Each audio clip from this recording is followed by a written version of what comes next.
हामीलाई किन यस्तो हेपाइ भइरहेको छ त समाजमा? यस्तो हेपाइ हामीलाई किन भइरहेको छ समाजमा?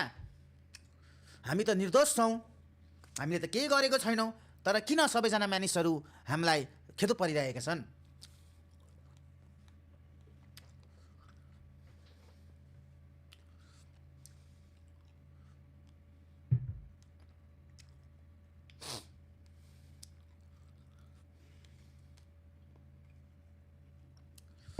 तिमीलाई म एउटा कुरा भन्छु ल केटा हो, तिमीलाई म एउटा कुरा भन्छु है। अब नेसा इसान भनेको अब एउटा गभर्मेन्ट बडिज होला होइन, दुइटै सायद, मलाई थाहा छैन। जस उहाँहरूले पनि एउटा स्पोर्ट्सलाई राम्रो गर्ने एउटा उहाँहरूको सोच छ, हाम्रो पनि त्यही सोच हो होइन। हामीले पनि अब राम्रो होस्, हामीसँग भ्युअरसिप छ, भ्युअरसिप दिन्छौँ, हामी के गर्छौँ राम्रो तरिकाले, हामी पनि सहयोग गर्छौँ स्पोर्ट्स ग्रो हुनको लागि। Will do everything from out side होइन, उहाँहरूले पनि गर्नु भइरहेको होला। तर आजको त्यो मैले लाइभ हेरिँदाखेरिको कमेन्ट जुन आयो नि, त्यो कमेन्टले चाहिँ मेरो मुटु छ्यालब्याल भयो क्या। उसले के लेखेको छ त्यहाँ भन्दाखेरि, एउटा फर्स्ट कुरा हेरेँ म त्यो विषयमा म बोल्न गइरहेको छु, म बोल्दिनँ पनि, मलाई बोल्न इन्ट्रेस्ट पनि छैन त्यो कुराहरूमा। त्यो कुरा के हो भन्दाखेरि, खेलिरहेको छ, गेम खेलिरहेको छ, प्रोडक्सन राम्रो छैन, ठिक छ, ओके, केही प्रब्लम होला, उहाँहरूको पनि आफ्नो आफ्नो समस्या होला होइन। उनीहरूको प्रोडक्सन राम्रो थिएन, केही प्रब्लम थियो, बुझ्छौँ, तर सबैले बुझ्दैन नि त। भ्युअर्सहरू त अब सबैजना भ्युअर्सहरूले कहाँ बुझ्छ? हाम्रै लाइभमा आएर हामीलाई कति गाली दिइरहेको हुन्छ, यो भएन, त्यो भएन, यो भएन, त्यो भएन। अफकोर्स प्रोडक्सन राम्रो नभएपछि मान्छेहरूले त्यहाँ कमेन्ट गर्यो, यस्तो प्रोडक्सन, यस्तो क्वालिटी, मान्छेहरूको त हेर्ने बानी, अब राम्रो राम्रो प्रोडक्सनहरू हेर्ने बानी होला, के होला, उनीहरूलाई चित्त नबुझ्न सक्छ। तर उनीहरूले राम्रो मुखले होइन, केटा हो यो यस्तै भइरहेछ, मिलेन, हल्का हामी यसलाई सच्याउँछौँ, यसलाई म राम्रोसँग गर्छौँ हामी भनेर एउटा राम्रो स्टेटमेन्ट दिए भइहाल्थ्यो त होइन र? हाम्रो टिमको नाम जोडेर यो टिमलाई बिहान हान्छु चाहिँ किन भन्नु?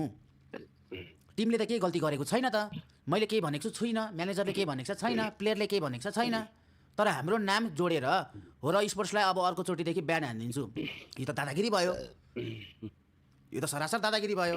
दादाको अगाडि दादागिरी हो नि भान्जा, हो नि भान्जा, दादाको अगाडि दादागिरी, त्यो त पस्दैन नि त।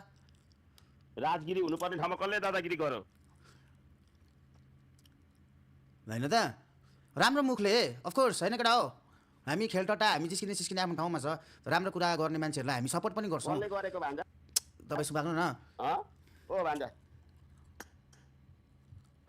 बुझेनौ? राम्रोसँग गरिरहेको छ, ठिक छ त, प्रोडक्सन राम्रो भएन भनेर कमेन्टमा हेड आइरहेछ भने अफकोर्स भन्न सकिन्छ नि त राम्रोसँग, भोलि हामी राम्रो गर्छौँ, पर्सि हामी राम्रो गर्छौँ, यो अहिले यतिकै जिस्काएर यतिकै क्वालिफायर हो, प्रोडक्सन यस्तै हो, फाइनलमा राम्रो आउँछ भन्न सकिन्छ नि त मिलाएर। तर हो र स्पोर्ट्सलाई बिहान हान्छु भन्न त केही उनीहरूको त्यो भन्न मिल्छ र? अरू कुनै टिमलाई किन भन्दाखेरि उनीहरूको रिजन चाहिँ के छ भन्दाखेरि, किन बिहान हानेको, किन यस्तो भन्छु भन्दाखेरि, कमेन्टमा पछाडि नाम हो र राखेर आएर भनेको अरे। अब कमेन्टमा मुझे नाम हो र राख्यो भने बित्तिकै जे पनि भन्न पाउने, भोलिको दिनमा 200 जना त त्यो यो हो रकै फ्यानहरूले पनि फेक आइडी बनाएर अरू टिमको नाम राखेर जाला नि, पछाडि अर्का टिमको नाम राखेर उनीहरूले गएर गाली दिएला नि, अब त्यो टिमलाई नि बिहान हान्नु? एउटा लजिकको कुरा गर्नु पऱ्यो नि त त्यहाँबाट होइन त? चित्त बुझ्दैन नि त। भोलिको दिनमा अब यो पिउ हो र यो सुमन नेउपाने, सिद्धान्त मगर यिनीहरू नाममा अगाडि कुनै टिमको क्ल्यान ट्याग राखेर गएर हेरिदियो भने अब त्यो टिमलाई गाली हान्नु, त्यो टिमलाई बिहान हानिदिनु हो कि न? भन न केटा हो, एउटा लजिकको कुरा गर्नु पऱ्यो कि त प्लेयरले केही मिसबिहेभ गरेको हुनु पऱ्यो, ओनरले मिसबिहेभ गरेको हुनु पऱ्यो, के एउटा रिजन, भ्यालिड रिजन त हुनु पऱ्यो नि त, टिमलाई म डिसब्यान्ड गरिदिन्छु भनेर। यो त सरासर मुझे दादागिरी भयो नि त, चित्त बुझ्दैन नि त केटा हो। यो फिल्डमा हामी पनि त छौँ नि, 4-5 वर्ष भयो त हामी पनि यसरी बसेको, खोइ यस्तो त सुनेको थिएन, पस्दैन क्या मेन कुरा भनेको यस्तो कुराहरू, बुझेनौ? चित्त बुझ्दैन क्या। हामीले पनि गरिरहेको छौँ गेमिङ कम्युनिटीको लागि राम्रो कुराहरू, हामी पनि चिनाइरहेको छौँ गेमिङ यस्तो छ उस्तो छ भनेर होइन। त्यसरी भन्न मिलेन नि त, म चाहिँ डनै होस् न, ऊ डनै होस्।